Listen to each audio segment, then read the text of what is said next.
Guys দেখতে দেখতে পূজা হয়ে গেল শেষ আর শুরু হয়ে গেল আবার পড়াশোনা। চলো তোমাদের এই পুরো ব্যাপারটা একদম শুরুতে বলা যাক। পুজোর জন্য টিউশনে কয়েকদিন ছুটি ছিল আর আজকে টিউশনটা আবার শুরু হলো, যার জন্য রেডি হয়ে চলে আসলাম বাইরে রায়গঞ্জ যাওয়ার জন্য। আর এখানে তো আমাদের বাড়ির সামনে ভাটালে বড় মাকে বানানো হচ্ছিল, আর বড় মায়ের আমি একটা ভিডিও বানিয়েছিলাম যার মধ্যে তোমরা অনেক অনেক ভালোবাসা দিয়েছো। নেক্সটে আরো অনেক ভিডিও আসবে যার জন্য চোখ রাখতে হবে। যাই হোক, তারপরে আমি টোটো করে সুন্দর একটা ওয়েদারের মধ্যে চললাম রায়গঞ্জ যাওয়ার জন্য। আর রায়গঞ্জে টিউশন পড়তে এসে আমি এখানে জানতে পারলাম যে অজয় বন্ধু নিজে স্যামসাং এর এস সিরিজের একটা নতুন ফোন। জাস্ট একবার তোমরা ফোনটার লুকটা দেখো, পুরো আগুন। যাই হোক, তারপরে আমরা টিউশন পড়ে সবাই মিলে অনেকদিন পরে একসঙ্গে আড্ডা মারলাম আর এখন আমরা চললাম যে যার মতন বাড়ি যাওয়ার জন্য।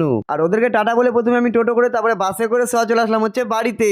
আর এখন আমি আমার বাহনটাকে নিয়ে সহ চলে আসলাম হচ্ছে পূর্ব দিকের মাঠে, কারণ এখন আমি বানাবো আমার বাহনটার একটা সিনেমাটিক ভিডিও। মানে আজকে আমি অনেকদিন পরে আমার বাহনটাকে বের করলাম, কারণ বৃষ্টির জন্য আমি বাহনটাকে বেরই করি না। আর এদিকে বাড়ি এসে জানতে পারলাম যে মায়ের মাটির কাজ আজ থেকে হয়ে গেল কমপ্লিট। তাই আর কি পাড়ার কয়েকটা ভাস্তার সঙ্গে একটু মজা করতেছিলাম। তারপরে বিকেলবেলা আমার ক্যামেরাম্যানের সঙ্গে বেরিয়ে গেলাম ওর বাহনটাকে ঠিক করতে যাওয়ার জন্য। দেন আমি সহ চলে আসলাম হচ্ছে ভোগলতা মেলাতে। আর এখানে এসে আমি বাচ্চাদের এটার সামনে দাঁড়িয়ে এটাই শুধু ভাবছি, যখন আমার এটাতে ওঠার বয়স ছিল তখন আমি উঠতে পারিনি, আর এখন আমাকে উঠতে দেবে না। ঠিক বলেছো। আর তোমরা একটু এখানে খাওয়া দাওয়ার দোকানগুলো দেখো, মানে ভাই মনে হচ্ছে কোনো সেলিব্রিটির বিয়েতে চলে আসলাম, মানে এত দোকান এসেছে এই মেলাতে। আর এটাই হলো ভগীরথ সার্বজনীন দুর্গোৎসবের ঠাকুর। কি সুন্দর তাই না? মানে এখানেই শেষ না, এই জায়গাটা তোমরা একটু দেখো, কি গায়ে কাটা দিয়েছিল তো প্রথমে, আমারও কাটা দিয়ে উঠেছিল গায়ে, জয় মা কালী। আর এদিকে তো যতই রাত ছিল ততই মেলাতে ভিড় বাড়তে ছিল। তাহলে জানো তোমাদের পুরো ভিডিওটা কেমন লাগলো? ভালো লাগলো অবশ্যই লাইক কমেন্ট শেয়ার সাবস্ক্রাইব আর ফলো করে দাও। দেখা হচ্ছে এরকম একটা নেক্সট ব্লগ নিয়ে খুব তাড়াতাড়ি। দর্শনের জন্য টাটা।